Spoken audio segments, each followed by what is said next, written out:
Pimpinan kita yang lalu dan yang sekarang degil kerana mereka yakin masa depan negara ini terletak kepada orang Melayu dan Bumiputera, orang Cina, India, Iban, Kadazan. Kita bersama rakyat yang boleh mampu mengangkat martabat rakyat dan negara ini.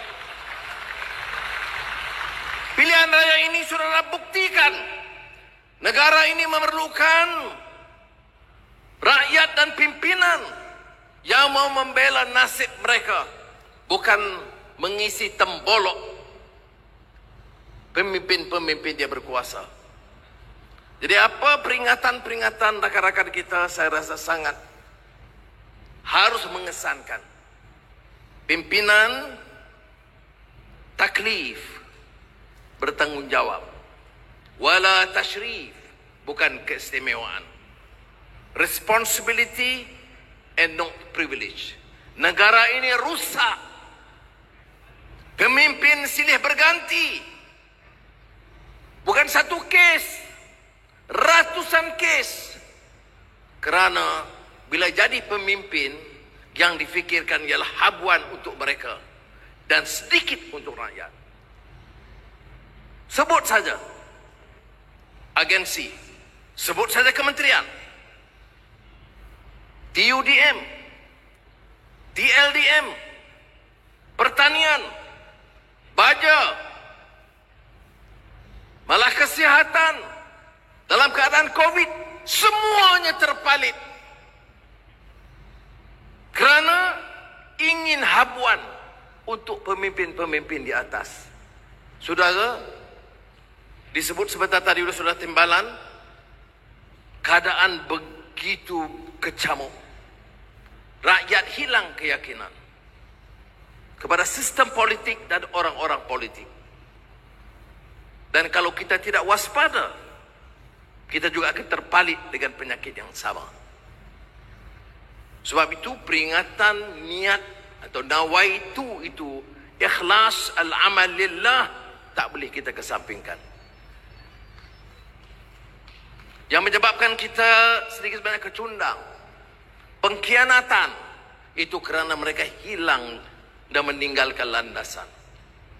Qala Allah Ta'ala fil Quran, wa nafsin wa ma sawwaha fa'alhamaha fujuraha wa taqwaha qad aflaha man zakkaha wa qad qaba man dassaha.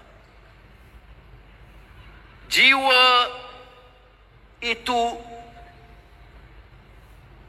dikurniakan oleh Allah, nafs, dengan keadaan yang indah dan sempurna. Tanggungjawab kita memeliharanya dari kerusakan, memilih ketakwaan kepada Allah SWT.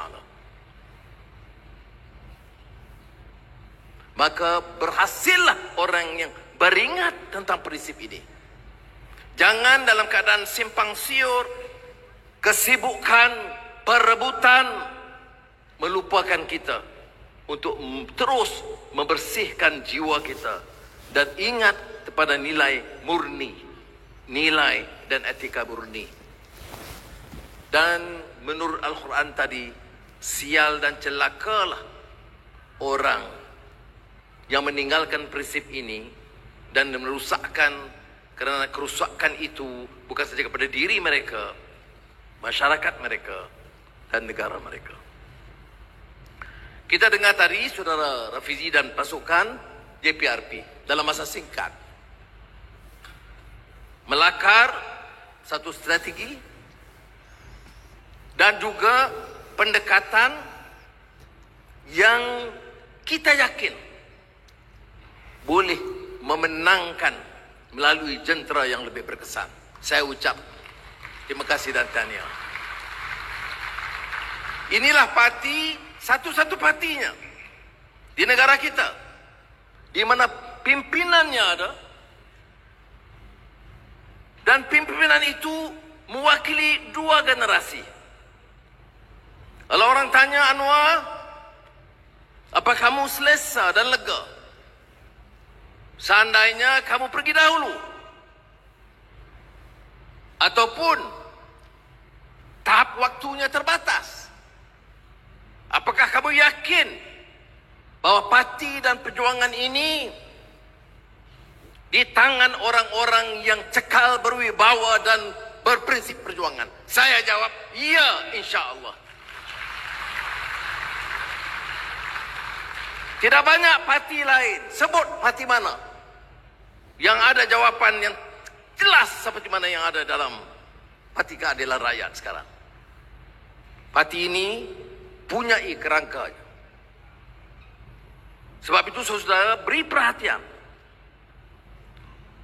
Kekuatan saudara Fizi menterjemahkan cita-cita murni ini bersama rakan-rakan naib-naib Presiden, Susah Agung dan pimpinan negeri.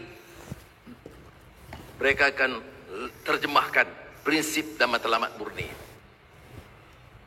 Tanggungjawab saya dan rakan-rakan adalah memperjelaskan tentang matlamat murni hidup dan perjuangan ini. Sebab itu, beberapa hari yang lalu saya kemukakan himbauan pribadi dulu berdasarkan apa yang saya telaah bertahun-tahun tidak di Kajang tapi di Sungai Buloh. Dan saya lakarkan keperluan kita memahami semula prinsip-prinsip ini. Dia berbeza. Bila kita perintah, kita bukan nak meneruskan agenda yang sama. Kita harus berupaya dan berani mengalih, menginjak daripada landasan yang lama. Bila kita sebut kemampanan, sustainability, ia tidak mempertahankan sistem yang lama. Bahwa kemampanan itu harus dilihat sebagai suatu amanah. Menjamin dasar ekonomi yang memastikan ada kelestarian, penerusan. Bahwa pembangunan itu tidak dengan merusakkan. Tidak sambil membangun kita robohkan. Kita bangga dengan pembangunan, tetapi gaji dan upah pekerja begini. Orang hidup melarat, kos meningkat. Tapi kita bicara tentang kadar pertumbuhan. Kemudahan dan insentif yang kita beri kepada syarikat-syarikat besar, kita sebut insentif. Bila kita bantu orang miskin, kita sebut subsidi. Dan istilah subsidi itu membosankan. Apa bedanya?